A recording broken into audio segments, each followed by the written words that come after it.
Yes, fa additive ujimbaniriza kade kano mwasuze mutya muli mutya ngenda kusaba subscribing ate wenyegene kade comment section weri abakabuntira mu comment section atusikango ki following ensonga zali Namakuula zikutte wansi ne wagulu Akabiina bapika kapike mbina masao mbina masao bagita fa additive UG upload simba nazo eziba tambatambula kwetu gwanga Uganda mawuli agatambula ku social media mawulire gansonga zali Namakuula ensonga Akabiina kakutte wansi ne wagulu ona bagamba niyo Akabiina ako wakajjawa 2019 walina muserebendi kale atsazo 2023 oyina ndodo ozanya gwe n'okuzanya manyi nakuzana zungu bakambwe bitya ennaku zino abakazi bonde bitu bibalina ebisinga tebiri nasho biri artificial olabe ennaku zino bali sinebirevu nga basobiteka ku musajja ebintu by'abazungu ebisinga biri artificial ate kalimba bafirika jukira basinga baganje ebintu biri artificial kati abazungu bakizuula era babikola ki babisindika amawanga gaffe agafirika kale gotabawo omukazi n'olozambu alina Akabiina pe baba n'abubinda babwambala nga olaba omuntu wenza okwambala empale ey'omunda ozanya gwe n'okuzanya ate ennaku zino byakyuka namu eriyo kebakolera mu byuma mu byuma bakutuuzaako ekintu nekikutulako bwe kiti baleka bakuyisaako ne bakumasajinga kale ngeje kagejjamu eri abamu nga babakuba Mpiso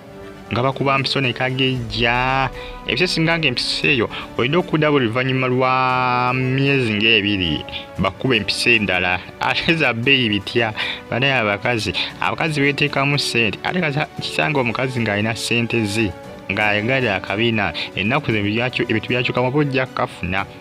nga olaba mbwe beekuba Empiso ezokola ki ez'okweyerusa kati n'ez'obubiina gye ziri oli akuba Empiso emu n'obeerawo awo okumala ebbanga mu kasenge ne wayitawo essaawa nga 3 ogenda okulaba nga Akabiina kagezze naye oba olina okudda n'akola ki n'akuba Empiso endala kuba bw'otaddayo kayinza okukogga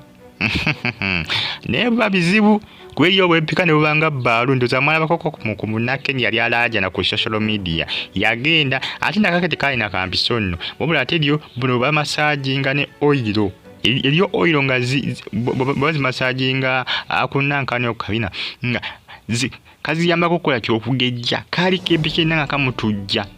kamutujja ate n'akempiso si kalungi ate nga Rema Namakuula kalaga nti kayina abaana babisala ku social media bagamba nti Kampiso kazibu nnyo kanza n'okubaluka nikakutujja buli ssaawa gye bali abakazi abagenda mu bitundu ne bejjusa ne beebuuza bakinnagendayo anti nga bitandise okubanga bizza backfire bebamuko ne disadvantages temubamu advantages zokka nti ojja kanyinyanya oyite buli wantu buli omu amagalale nedda munnange bibamu disadvantages kasooka nga kutujja ng'ensanja bavu era ebisesinga oba ogenza okakuteekako bakulabula byojja okuba nga ofuna bijja okuba nga bivaamu ebijja okuba nga biba disadvantages zijja bazikugamba kayinza okutujja nga kutujja nga bugamba ejjute ozanya gwe n'okuzanya kati Rema Namakuula mukazi wattu yakakoze ki naye yakapise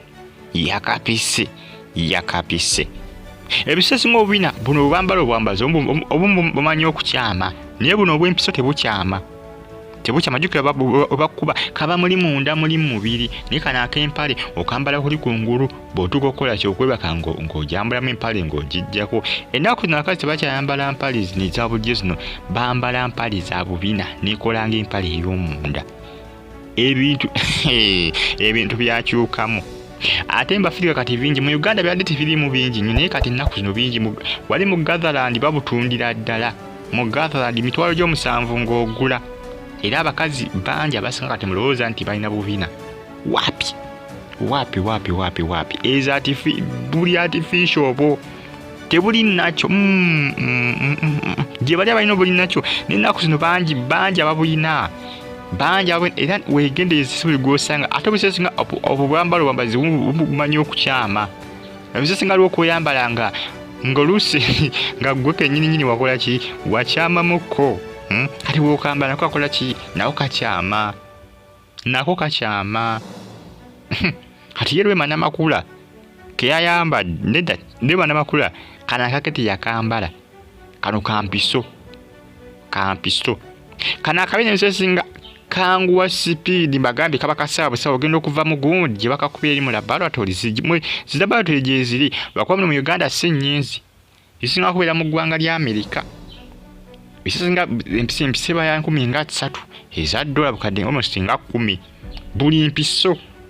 era bwogamba nti ngenda kwekubanga empiso oba olina okuddayo oluvannyuma lwa myezi nga 3 bisinga kisinza ku mpiso gye bakoze ki gye bakukubye osanja gweno abazungu bayiiya abazungu baganye okuyiiza Abafirika kubanga Abafirika baganye ebintu tubwe biti fa adiogenes ne kaba kazibu akakutabukidde kayinza okukutujja boy wange kayinza okukutujja ne kabika n'okwabi kunza n'okufa abakazi bakola ebintu ebisinga nga biso delicate nnyo nga biteko obulamu bwabwe mu matigga ezo empiso zibambi ne kana Akabiina twakuyisaako oilo kaba kabi mpozi kakwambala akokwambala kayinza okubaamu akalungi naye kamanyi okukyamanako akempiso ke kata kyamane nga kayabise ne kakutujja oyinza okufa.